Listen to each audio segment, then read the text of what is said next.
یہ جون 323 BC 323 قبل از مسیح کی بات ہے کہ فاتح عالم سکندر اعظم بستر مرگ پر تھے۔ ان کے بستر کے گرد ان کے بہترین اور قابل جنرلز کھڑے تھے جن پر انہوں نے اپنی فوجی مہمات کے دوران بہت بھروسہ کیا تھا۔ لیجنڈ ہے کہ انہوں نے سکندر اعظم سے پوچھا، ان جنرلز نے پوچھا کہ آپ اپنی موت کے بعد اپنا تخت کسے سونپنا چاہیں گے؟ سکندر نے جواب دیا، جو تم میں سب سے طاقتور ہے اس کو۔ 10 اور 11 جون 323 BC کی درمیانی رات سکندر اعظم کا انتقال ہو گیا۔ یہ جو شکستہ دیواریں آپ سکرین پر دیکھ رہے ہیں، یہ وہی محل ہے جس میں سکندر اعظم نے ممکنہ طور پر زندگی کی آخری سانسیں لی تھیں۔ اس محل کو بابل کے مشہور بادشاہ بخت نصر نیبوچڈنیزر نے تعمیر کروایا تھا، وہی بخت نصر جنہوں نے یروشلم فتح کر کے یہودیوں کو قیدی بنایا تھا اور ہیکل سلیمانی کو تباہ کر دیا تھا۔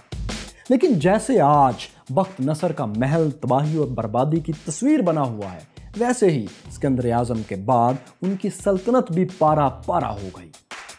لیکن اس سلطنت کے خاتمے کے واقعات میں افغانوں نے کیا کردار ادا کیا؟ افغانستان پر اسلام کا پرچم کس نے لہرایا؟ موجودہ افغان ریاست کی بنیاد کیسے پڑی؟ میں ہوں فیصل اڑائچ اور دیکھو سنو جانو کی history of Afghanistan the graveyard of empires کی اس قسط میں ہم آپ کو یہی سب دکھائیں۔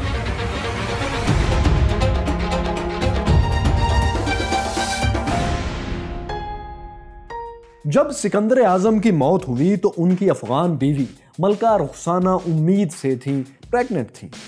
سکندر اعظم کے قریبی ساتھیوں کو یقین تھا کہ ملکہ رخسانہ ایک بیٹے کو ہی جنم دیں گی جو کہ ان کے بعد ان کی سلطنت کا، سکندر اعظم کی سلطنت کا وارث ہوگا۔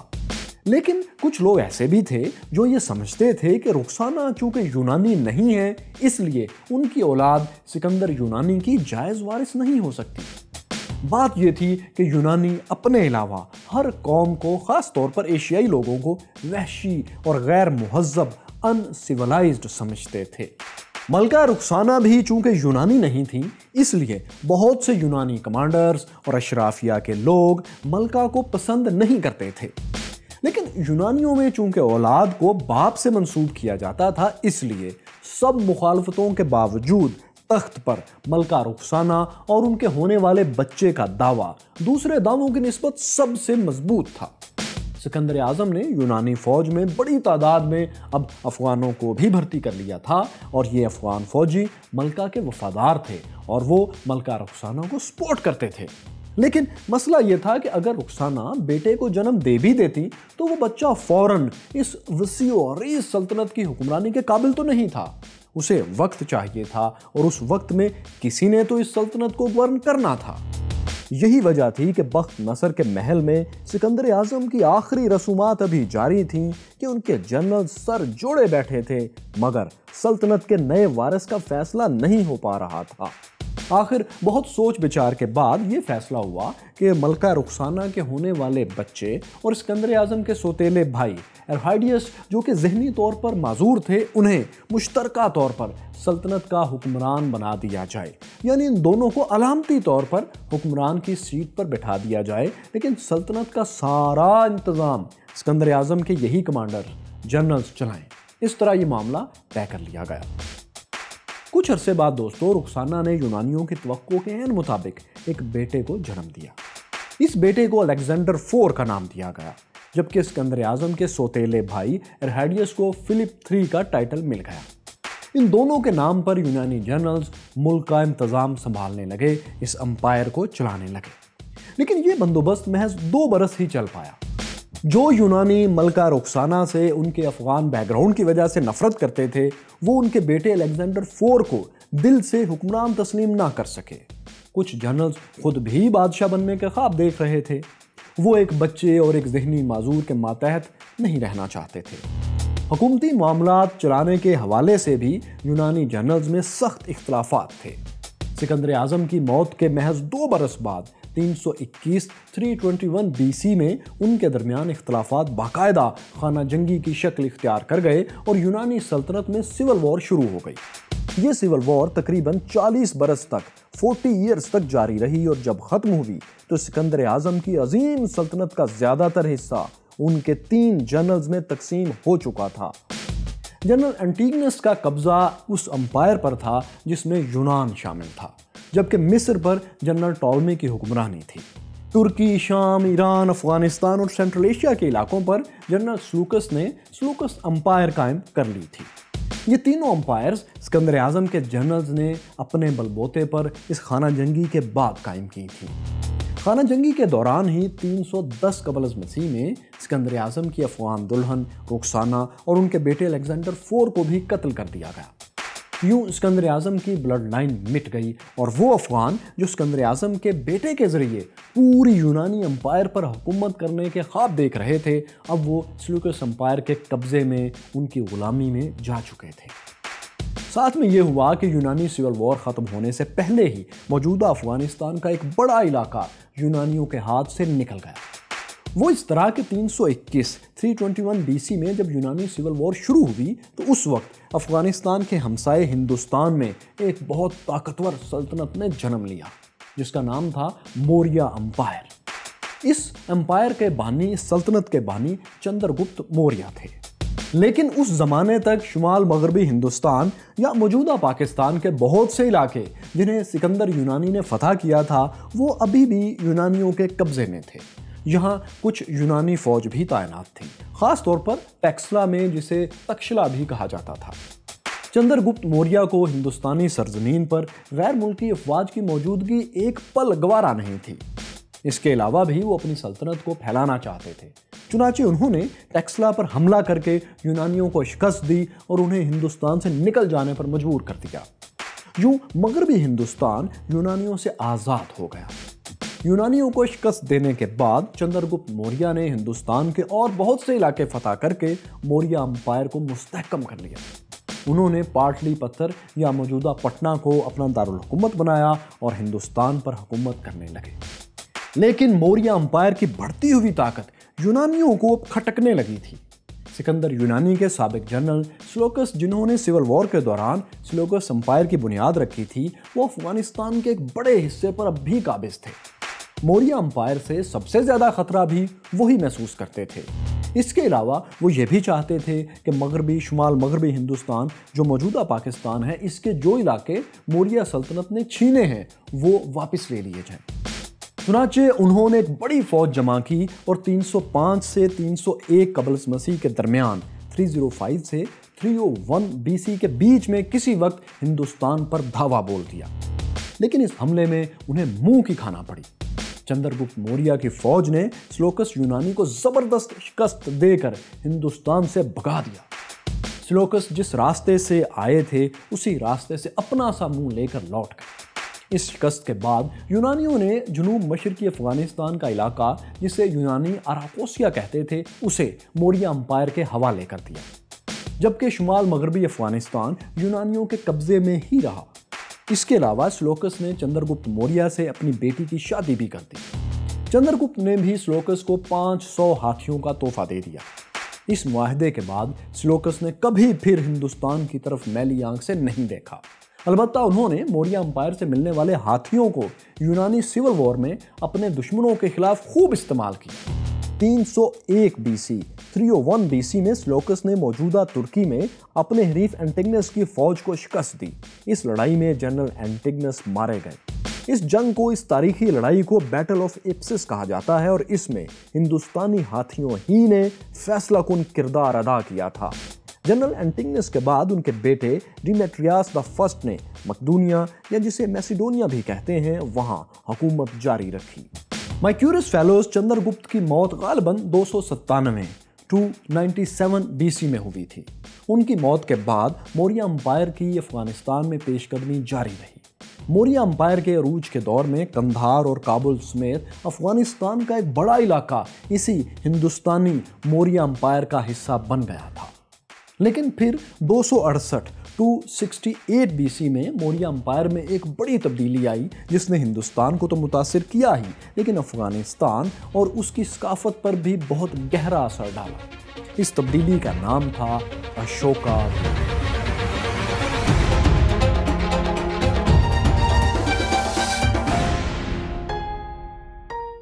اشوکا چندرگپت موریہ کے پوتے تھے اور انہوں نے محض 12 برس کی عمر میں موریہ امپائر کا تخت سنبھالا تھا۔ وہ بھی فتوحات کے شوقین تھے، لیکن پھر یوں ہوا کہ ان کا مقابلہ کلنگا نام کی ایک ریاست سے ہوا جو موجودہ بھارتی ریاست اڑیسہ میں واقع تھی۔ اس لڑائی میں اشوکا جیت تو گئے اور انہوں نے کلنگا پر قبضہ بھی کر لیا، لیکن اس جنگ سے جو تباہی ہوئی اسے دیکھ کر وہ بدل گئے۔ اس لڑائی میں کم از کم 1 لاکھ لوگ قتل ہوئے اور 1.5 لاکھ بے گھر ہو گئے۔ اشوکا نے میدان جنگ کا ایک طویل چکر لگایا اور میلوں تک پھیلی لاشیں، چیختے زخمی اور انسانوں کے چیتھڑے بکھرے ہوئے دیکھے تو انہیں جنگ سے نفرت ہو۔ اس خوفناک جنگ نے اشوکا کے ذہن کو جنگ و جدل سے ہمیشہ کے لیے ہٹا کر امن اور انسانیت کی طرف مائل کر دیا۔ انہوں نے آئندہ ہتھیار اٹھانے سے توبہ کر لی اور بدھ مت اختیار کر لیا، جس کی بنیاد ہی عدم تشدد یعنی نان وائلنس پر تھی۔ اب آپ جانتے ہیں کہ مذہب کے پھیلاؤ میں سب سے اہم کردار طاقتور بادشاہ ہی تو ادا کرتے ہیں۔ طاقتور بادشاہ اپنی پسند کے مذہب کو آسانی سے پھیلا لیا کرتے ہیں۔ مثال کے طور پر رومن امپائر میں رومن شہنشاہ کانسٹنٹائن نے عیسائیت اختیار کی اور اسے پھیلایا تھا۔ اسی طرح اشوکا نے بدھ مت اختیار کیا تو اپنی سلطنت کے کونے کونے میں بدھ مت کی تبلیغ شروع کروا دی۔ اشوکا کا ایک اہم قدم یہ تھا کہ انہوں نے بدھ مت کی تعلیمات کو تختیوں پر کندہ کروا کر لکھوا کر اپنی سلطنت میں جگہ جگہ نصب کروایا۔ ظاہر ہے ان کی سلطنت میں افغانستان کا بھی ایک بڑا علاقہ شامل تھا، چنانچہ اشوکا کی سرپرستی میں افغانستان میں بدھ مت تیزی سے پھیلنے لگا۔ آرکیالوجیکل ریسرچ کے دوران افغانستان سے ایسی بہت سی تختیاں برآمد ہو چکی ہیں جنہیں اشوکا کے زمانے میں لکھوایا گیا تھا۔ یوں اشوکا کی کوششوں سے بدھ مت نے افغانستان اور ہندوستان کے عوام میں اپنی جڑیں بہت گہری کر لیں۔ افغانستان کے کئی طاقتور گروہوں نے بھی بدھ مت اشوکا کے بعد ہی اختیار کیا تھا۔ دوستو، موریہ امپائر 185 قبل از مسیح 185 BC میں ختم ہو گیا، جبکہ افغانستان میں آباد ہو جانے والے مقامی یونانیوں نے رفتہ رفتہ سلوکس امپائر کی جگہ لے لی اور خود اپنی ایک آزاد یونانی سلطنت قائم کر لی۔ یہ مقامی یونانی سلطنت جو اب افغانستان میں قائم ہو چکی تھی، اسے گریکو بکٹیرین کہتے تھے۔ یہ یونانی حکمران پہلی صدی BC تک افغانستان پر حکومت کرتے رہے۔ اس سلطنت نے افغانستان میں یونانی کلچر کو بہت فروغ دیا۔ افغانستان کے موجودہ صوبے تخار میں انہوں نے اخائی نوم نام کا ایک شہر بھی بسایا تھا جو طویل عرصے تک ان کا دارالحکومت بھی رہا۔ اس شہر کی باقیات اب بھی موجود ہیں اور ان کی کھدائی سے دیکھا جا سکتا ہے کہ اس شہر کو یونانی طرز پر تعمیر کیا گیا تھا۔ یہاں یونان جیسے تھیٹرز اور عبادت گاہیں بھی موجود تھیں۔ لیکن پھر نہ جانے کیا ہوا کہ اس سلطنت کے بادشاہ ہرمائس کے بعد اچانک سے اس سلطنت کا نام و نشان ہوا ہو گیا۔ ایک عجیب سی تاریخی الجھن ہے کہ افغانستان سے 40 قبل از مسیح 40 BC کے بعد اچانک سے یونانی سکوں کی جگہ مقامی بادشاہوں کے سکے ملنا شروع ہو جاتے ہیں۔ یہ یونانی سلطنت ایک دم سے کہاں چلی گئی؟ اس حوالے سے ایک تاریخی قیاس آرائی یہ کی جاتی ہے کہ شاید مقامی لوگوں اور غیر ملکی حملہ آوروں کے اچانک حملے اس کے خاتمے کا باعث بنے۔ یہ بھی مانا جاتا ہے کہ یہ یونانی حکمران مسلسل حملوں اور جنگ و جدل سے تنگ آ کر افغانستان کے ہی ایک اور علاقے نورستان میں جا کر آباد ہو گئے تھے اور انہوں نے تخت چھوڑ دیا تھا۔ یہ لوگ 19ویں صدی کے آخر تک غیر مسلم ہی رہے۔ یہ ہندو مذہب کو بھی فالو کرتے تھے اور ان کی وجہ سے نورستان کا علاقہ کافرستان کہلایا جاتا رہا۔ جیسا کہ ہمارے پاکستان میں بھی وادی کیلاش کے علاقے کو کافرستان کہا جاتا ہے، تو اسی طرح نورستان کا علاقہ بھی کافرستان کہلاتا تھا۔ لیکن پھر یہ ہوا کہ 1890 کی دہائی میں 1890s میں افغان بادشاہ عبد الرحمن نے اس علاقے پر حملہ کر دیا۔ کچھ لوگوں کا الزام ہے کہ اس حملے کے بعد یہاں کے لوگوں کو زبردستی اسلام قبول کرنے پر مجبور کیا گیا تھا۔ ان لوگوں کو مسلمان کرنے کے بعد اس علاقے کا نام کافرستان سے بدل کر نورستان کر دیا گیا، یعنی نور کی سرزمین۔ تو بہرحال دوستو، یونانی سلطنت کا خاتمہ تو نہ جانے کیوں ہوا، لیکن اشوکا کے بعد زیادہ تر افغان عوام کم از کم 1000 سال تک بدھ مت مذہب ہی کے پیروکار رہے۔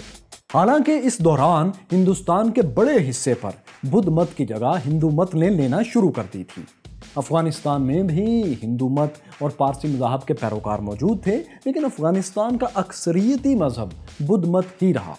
یہ وہ دور تھا جب افغانستان میں بدھ مت کے تحت آرٹ اور کلچر کو فروغ ملا۔ یہاں مجسمے تراشے گئے، عبادت گاہیں قائم کی گئیں اور ان عبادت گاہوں میں بدھ مت کی مذہبی کتابوں کی تعلیم دی جانے لگی۔ صرف بلخ میں ہی 100 سے زائد بدھ عبادت گاہیں موجود تھیں جہاں طالب علموں کے رہنے کا بھی انتظام تھا۔ اسی دور میں افغانستان کے علاقے بامیان میں بدھا کے وہ دیوقامت مجسمے بھی تعمیر کیے گئے جنہیں طالبان نے اپنے پہلے دور حکومت میں تباہ کر دیا تھا۔ مختصر یہ کہ افغانستان میں بدھ مت کا عروج افغانستان کا ایک سنہری دور تھا۔ اس دور میں افغانستان کے رابطے چین اور ہندوستان سے مضبوط ہوئے۔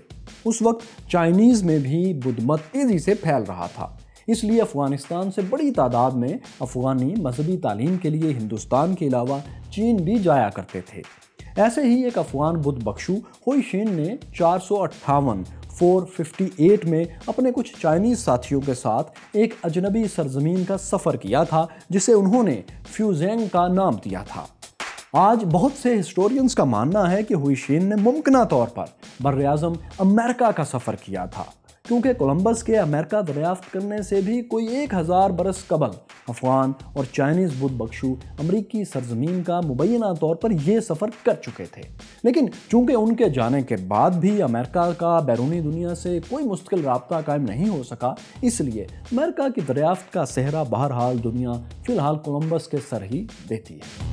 دوستو، موریہ اور یونانی امپائر کے بعد اگلے تقریباً 700-800 برس تک افغانستان میں جہاں بدھ مت امن کا درس دیتا رہا، وہیں اس پر بیرونی قوتوں کے حملے بھی جاری رہے۔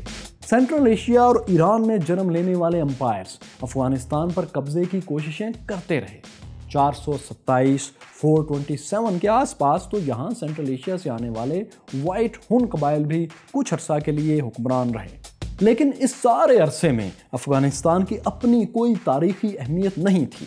اس کی حیثیت بس بڑے امپائر کے ایک صوبے جیسی ہوتی تھی جو اسے صرف اس لیے اہمیت دیتے تھے کیونکہ یہ سینٹرل ایشیا، ایران اور ہندوستان کے درمیان ایک اہم پڑاؤ ہوا کرتا تھا۔ اس سے زیادہ افغانستان کی کوئی اہمیت ان امپائرز میں نہیں تھی۔ لیکن پھر 7ویں صدی میں 7ویں سینچری میں یہاں ایک ایسی طاقت نے قدم رکھا جس نے آنے والی صدیوں میں افغانستان کو خود ایک طاقتور سلطنت بننے میں مدد دی۔ یہ ایک ایسی طاقت تھی جس کے پاس ایک نظریہ بھی تھا اور تلوار بھی۔ اس طاقت کا نام تھا اسلام۔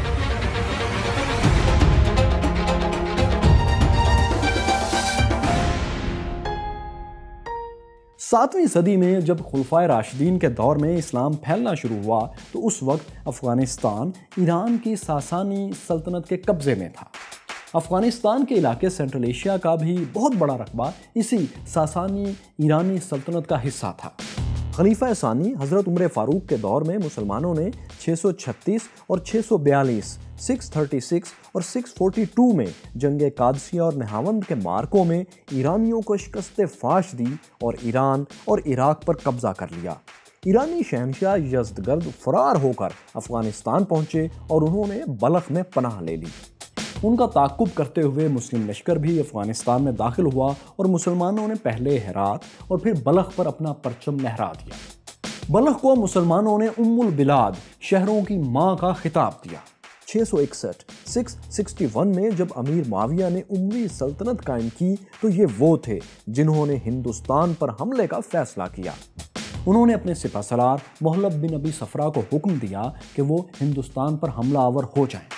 محلب بن ابی صفرا اس وقت ایران اور سینٹرل ایشیا کے اس علاقے کو جسے خراسان کہا جاتا ہے وہاں موجود تھے۔ وہ فوراً لشکر لے کر ہندوستان جانے کے لیے کابل کی طرف چل پڑے۔ انہوں نے کابل سے ملتان تک کئی علاقوں پر حملے کیے اور مقامی حکمرانوں کو شکستیں دے کر کافی مال غنیمت حاصل کر لیا۔ اس کے بعد وہ افغانستان کے راستے ہی سینٹرل ایشیا واپس چلے گئے اور سمرقند پر قبضے کی مہم میں حصہ لیا۔ دوسری طرف مسلمانوں کے ایک اور لشکر نے ایرانی علاقے سیستان کی طرف سے پیش قدمی کر کے قندھار پر حملہ کیا۔ مسلم ہسٹورینز کے مطابق قندھار کے شہریوں نے حملہ آور لشکر کا بڑی دلیری سے مقابلہ کیا اور اس لڑائی میں مسلمانوں کو بھاری جانی نقصان اٹھانا پڑا، لیکن اس کے باوجود مسلمانوں کو فتح ہوئی اور قندھار پر ان کا قبضہ قائم ہو گیا۔ یوں دوستو خلافت راشدہ سے شروع ہونے والی فتوحات کا سلسلہ اموی دور میں تکمیل کو پہنچا اور افغانستان پہلی بار مسلمانوں کے کنٹرول میں آ گیا۔ افغان عوام نے مسلم اثر میں آتے ہی اپنا مذہب تبدیل نہیں کیا تھا۔ افغانستان میں رہنے والے مختلف قبائل، خواہ وہ پارسی تھے یا بدھ مت یا ایک بدھ مت سے ملتے جلتے مذہب شامانی سے تعلق رکھتے تھے، وہ سب اپنے مذاہب کی پریکٹس کرتے رہے۔ خاص طور پر افغانستان کے خانہ بدوش قبائل اسلامی تعلیمات سے بالکل بھی آگاہ نہیں ہوئے تھے۔ اموی سلطنت کے خاتمے تک یہی صورتحال رہی، لیکن 750 کے آس پاس جب اموی سلطنت کا خاتمہ ہو گیا اور اس کی جگہ عباسی سلطنت قائم ہوئی تو صورتحال بدل گئی۔ عباسیوں نے ایرانی آرٹ اور کلچر کو اپنا لیا اور اپنی سلطنت میں بڑے پیمانے پر خوبصورت مساجد اور محل وغیرہ تعمیر کروانا شروع کر دیے۔ بلخ اور ہرات، جو کہ اس زمانے میں افغانستان کے اہم ترین شہر تھے، وہاں بھی مساجد اور بڑے بڑے محل تعمیر کروائے گئے۔ ان مساجد کے ذریعے اسلام کی تبلیغ زور و شور سے شروع ہوئی اور افغانوں کی بڑی تعداد نے اب یہ نیا مذہب اختیار کرنا شروع کر دیا۔ وہ وقت اور آج کا وقت دوستو اب گزشتہ 1000 سال سے زیادہ ہو چلا ہے اور اسلام ہی افغانستان کا سب سے بڑا مذہب ہے۔ اس وقت افغانستان میں غیر مسلموں کی آبادی نہ ہونے کے برابر ہے، 1% سے بھی کم۔ لیکن دوستو، جو افغانستان اموی اور عباسی دور میں موجود تھا وہ ایک بڑی طاقت نہیں تھا، بلکہ بڑی سلطنتوں کا ایک چھوٹا سا صوبہ ہی تھا۔ افغانستان کو پہلی بار تاریخ میں ایک طاقت کے طور پر منوانے کا سہرا جاتا ہے ایک ترک سردار کے نام۔ اس سردار کا نام تھا محمود غزنوی۔